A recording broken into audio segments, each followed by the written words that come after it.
Seguimos aquí en el living, es momento de hablar de literatura y precisamente de El Fuego Verde. Estamos aquí con Leandro Delgado, él es el autor del libro, ahí lo estamos viendo en pantalla, una novela, ficción, no de ciencia ficción, que también tenés algunos libros y es pertinente hacer la diferencia y lo estamos viendo en pantalla. Buenas tardes, ¿cómo andás? Bueno, ¿qué tal? Gracias por la invitación. Por favor, un placer. ¿Cuál es el balance que haces estos primeros meses? Porque lo estrenaste en septiembre del año pasado, tiene algunos meses, pero además con una diferencia muy corta con el otro, con el de que es un libro de cuentos. Sí.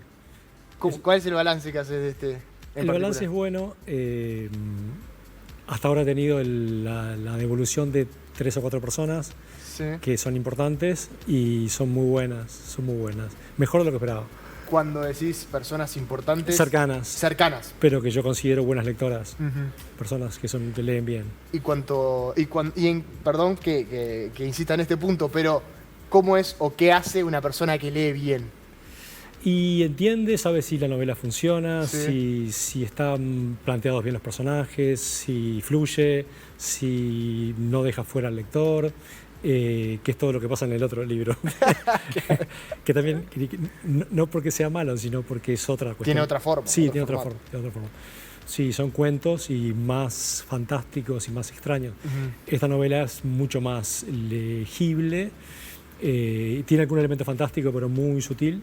Y mi intención era que se leyera con facilidad. ¿Por qué ese punto en particular, que lo traes un poco más a la realidad cotidiana que vivimos, más allá de que no tomás a Montevideo como referencia, tomás a otro lugar de Canelones, tiene algo similar con el que hiciste en 2005? Sí. ¿Por qué decidiste salir de la ciencia ficción, que fueron las novelas anteriores, y volvés ahora un poco a lo más llano? Bueno, justamente porque me propuse volver. Una exigencia. Sí, porque ya estaba un poco... la ciencia ficción te exige un ejercicio de imaginación grande, Sí. un esfuerzo grande, y también había cierta distancia con respecto a los lectores, que eran solamente para lectores de ciencia ficción. Claro. Y acá quería abrirme un poco más, quería que fuera más cotidiano, y en realidad creo que es incluso el libro del 2005, creo que este es el único libro que es aquí y ahora. Y con respecto a la ficción, que está relacionado con la realidad, me imagino que es un desafío doble, porque al leer el libro, la sensación que le da a uno es como que nos puede pasar a cualquiera de nosotros. Son cosas cotidianas. Y llevar la ficción a ese punto en particular tiene su dificultad, o por lo menos me parece a mí, sobre todo a la hora de crear un personaje, de llevarlo a cabo, de que sea real un personaje ficticio. Sí, es lo más difícil. Y también un poco tiene que ver un poco con la opción del hacer este aquí y ahora, porque está toda la cuestión de la cotidianeidad, que es algo muy difícil. Los diálogos cotidianos que pueden ser muy malos. Claro. Es muy difícil hacer buenos diálogos cotidianos. 100%. Y ese era un lindo desafío. Y creo que funciona. Sí. Y además era difícil hacer lo que finalmente fue, que es una historia de amor, que también es difícil hacer una historia de amor, porque también puede ser algo muy tonto, ¿no? Sí. Y creo que funciona. ¿En qué te basás? Hoy me preguntaba cómo uno lo lleva a cabo, ¿no? Esa realidad ficticia. ¿Te basás en cosas cotidianas tuyas, charlas que tenés vos? ¿Preguntás a gente cercana, amiga? Porque además es una protagonista mujer, vos sos hombre. Esa realidad, que también se siente muy real, Sí. ¿cómo haces? ¿O en qué te basás, perdón? Echás mano a todo. Sí. Vas viendo con qué te vas encontrando y cómo vas solucionando. A veces quedás un par de semanas sin saber qué hacer porque tenés que resolver algo. Sí. Pero en el caso de la protagonista, de la narradora mujer, en realidad fue algo que en un momento me daba cuenta que la anécdota, todo parte de una anécdota, que no la voy a contar porque spoileo. Claro. Pero me di cuenta en un momento que tenía que ser contado por una mujer. Eso tiene que ser contado por una mujer y le tiene que pasar a una mujer. Pero tiene que ser contado por ella. Para hacerlo un poco más intenso, ¿no? Y ahí dije, uy, ¿cómo hago? ¿Cómo me meto en esto? Y ahí, pensando un poco, justo me crucé con una novela de un autor que me gusta mucho, que es Philip Dick, que escribe siempre en tercera persona, y de repente me encuentro con una novela escrita en primera persona por una mujer. Y me di cuenta después, yo no me daba, que todo lo que estaba haciendo. Claro. Y dije, acá está. Porque además me di cuenta que él hablaba como habla siempre. No había ninguna diferencia. Entonces dije, tengo que hablar como yo, y después estaba ficcionada acá y allá un poco, pero después era... Sí. No había que cambiar nada, más, o casi nada. Claro. Y eso me abrió, fue la llave, ¿no? Para arrancar. A nivel de la visión de la cultura y del arte, sobre todo, que es otro de los tópicos que traes en este libro en particular, ¿utilizás tu visión sobre el arte y sobre las cosas? Sí, no. A veces son cosas que están dando vueltas allí en el aire. A veces las pienso, pero otras no. Son cosas que pueden decir otras personas que sí conozco y que han dicho. Sí. Y bueno, pero son... Y que no sabes si vos pensás igual que esa persona. No sé.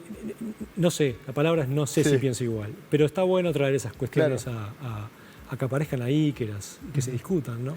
Pero sí es una novela también sobre el arte. Y sobre todo me imagino que ese punto de vista, que capaz vos no coincidís tanto, o sí, tiene que ver con la creación, con el personaje en sí. Exacto. Si esa línea de pensamiento coincide con las características del personaje, va, si no, no tanto, ¿o no? Sí, bueno, ella discute eso también. Digamos, en esa historia de amor ellos discuten sobre eso. Ella tiene una posición, él tiene otra, medio que tampoco son posiciones, también, porque hay otras cuestiones en juego, ¿no? Pero todas esas conversaciones que uno puede tener a veces con otra persona, se mezclan las conversaciones, se mezclan los temas y de repente vuelve a aparecer el tema. Y eso me gustaba, trabajar con las conversaciones y con las ideas y cómo desarrollamos una idea en una conversación, que es algo que un poco creo que se ha perdido un poco, ¿no? Que siempre estamos hablando de otra cosa, pero nunca estamos hablando de lo que hay que hablar, ¿no? Y juego un poco con eso, la novela, cómo hablamos. Sí, 100%. Al principio del libro, antes de que arranque efectivamente la historia, digamos, te des una frase o un par de palabras respecto a Goku. Sí. Es un personaje de anime. Sí, anime, que es más que una cultura, iba a decir japonesa, pero más oriental, se puede decir. Sí. ¿Por qué? Era una guiñada simplemente, ¿no? Porque tiene mucho de anime uno de los personajes, que es el que un poco cambia las reglas de juego de toda la novela, ¿no? Ahí aparece el Fuego Verde, ¿no? Y eso es un personaje inspirado en varios personajes de anime. Y me parecía interesante la estética del anime y esa cosa tan rara que es el anime, que no se sabe muy bien de dónde sale y qué valores está presentando el anime, que en realidad responde a tradiciones japonesas muy tradicionales que ni siquiera sabemos cuáles son, pero ahí están operando y ya creemos otras cosas. Y esa ambigüedad, esa indefinición de ese personaje me gustaba, esa marca del anime me gustaba. Y lo puse ahí como una guiñada para darle algo más. Con respecto a estas evoluciones que has tenido, y también te lo pregunto con las otras novelas y con los otros libros de cuentos, el tema reacción del lector y reacción que tenés vos propia del libro, es decir, un razonamiento que vos creés que va a surgir del libro, y qué te pasó también cuando empezaste a recibir la reacción de los lectores. ¿Coincidió o no coincidió tanto? ¿Coincidió algunos y otros no? Coincidió más de lo que esperaba. Y al mismo tiempo yo lo estaba comparando todo el tiempo con el otro libro. Claro. Entonces, porque yo quería que leyeran este. y en realidad se estaba leyendo más el otro porque había salido con los fondos Felisberto, había tenido más promoción, y yo decía, no, pero lean este. Que es Inhumanes, vamos a decir Inhumanes, el título del libro también. Sí, son 4 cuentos largos y muy fantásticos.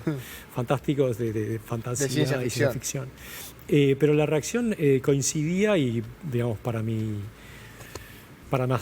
satisfacción coincidía bastante con lo que yo esperaba que se entendiera. Ahora, ¿qué reacción espero sobre qué va a pasar? Nunca sabés. Un poco lo dejás al... No, es que nunca sabés, no lo podés manejar eso, no lo podés manejar.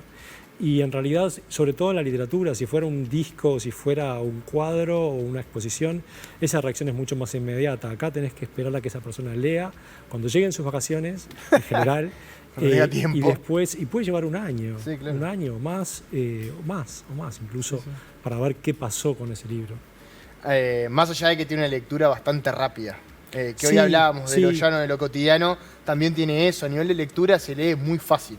Realmente no lo leí todo y lo reconozco públicamente porque tuve poco tiempo, pero realmente se lee fácil y rápido, no es algo muy rebuscado. Se lee fácil, rápido y además tiene algo más que es que no podés dejar de leerlo. Sí. Me parece a mí, no sé, por lo que me han dicho. Y yo buscaba que fuera así, que quisiera seguir leyéndolo. Y eso, como obviamente estamos hablando de una persona que está especializada en ese tema, pero ¿con qué recursos buscás para justamente generar eso? ¿Dejar un gancho capítulo a capítulo? Dejar ganchos, escribir lo imprescindible. Y lo que es, digamos, lo que se sale del libreto tiene que estar muy medido en el momento en que tiene que estar, no repetir solamente para afirmar algo que quedó de manera ambigua, que vos lo sugeriste, pero el lector quedó ahí medio perdido, claro. Lo afirmás 2 párrafos después, o 3 o 4.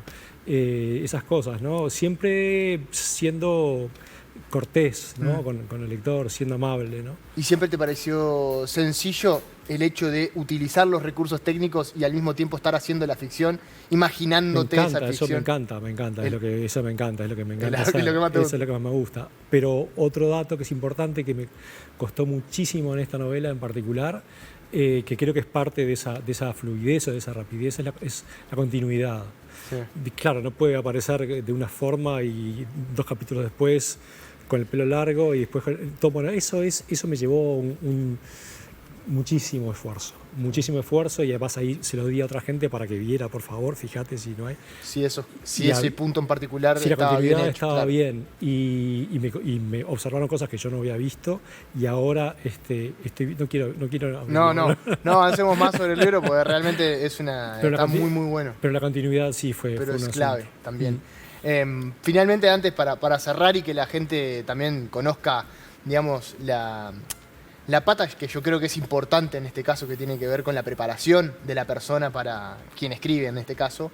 Estudiaste y te especializaste mucho en ficción y en ciencia ficción afuera, en Inglaterra y en Estados Unidos. Yo pensé que tenías un doctorado y una maestría en el exterior, sí. Pero las dos en Inglaterra. Pero no, es la maestría en Inglaterra y el doctorado en Estados Unidos. ¿Cómo fue esa experiencia? ¿Cómo la hiciste? Y primero fui a Inglaterra por unas becas que sigue dando, las daba en ese momento el British Council, ahora se dan a través de la embajada, las becas Chivning, que son becas de maestría por 1 año. Y ahí hice una maestría en comunicación y ahí ya me tiré a la ciencia ficción. Hice una tesis sobre ciencia ficción, sobre la cuestión de la evolución darwinista en cine. Sí. Y después me fui para Estados Unidos y ahí inicié un doctorado. Y tenías la posibilidad de hacer una tesis de maestría intermedia y ahorrarte créditos, y ahí ya me metí de nuevo y dije prefiero cursar menos y trabajé en esa tesis sobre una revista de ciencia ficción argentina llamada El Péndulo, que salió en los 80 y que salió durante la dictadura, entonces yo vinculaba dictadura y ciencia ficción. Claro. Y después la tesis de doctorado es sobre anarquismo. El anarquismo y su influencia en la literatura del Río de la Plata a principios del siglo XX, fines del siglo XIX. Sí. ¿Cómo viste esa experiencia y cuánto influye en este tipo de libros? Influye mucho, sobre todo me influyó mucho la tesis de anarquismo en la primera novela, que es de los 80, pero es de un pibe que es bastante anarco. Entonces toda la doctrina anarquista que yo iba y me traía se la ponía a este personaje. Pero además te aporta te aporta a la escritura, te aporta mucha estructura. Claro. Elementos para desarrollar una estructura sólida, ¿no? Que a veces es lo que veo que la ficción puede faltar un poco, que se desarman. Que eso es también que forma parte, por ejemplo, la continuidad. Cosas, detalles que le den estructura real a una ficción, que es parte también de lo que hablábamos al principio, pero está muy presente. Y en una investigación vos no podés decir nada que no esté definido, por ejemplo. Y dice, ¿por qué dices esta palabra si no la definiste? Y sí, es cierto, ya tenés que ir y definir. Y todo ese trabajo es finalmente, cuando lo volcás a la ficción, funciona. Tenés que transformarlo, porque no es lo mismo, ¿no? Sí. Pero esa atención sobre el texto es total, ¿no?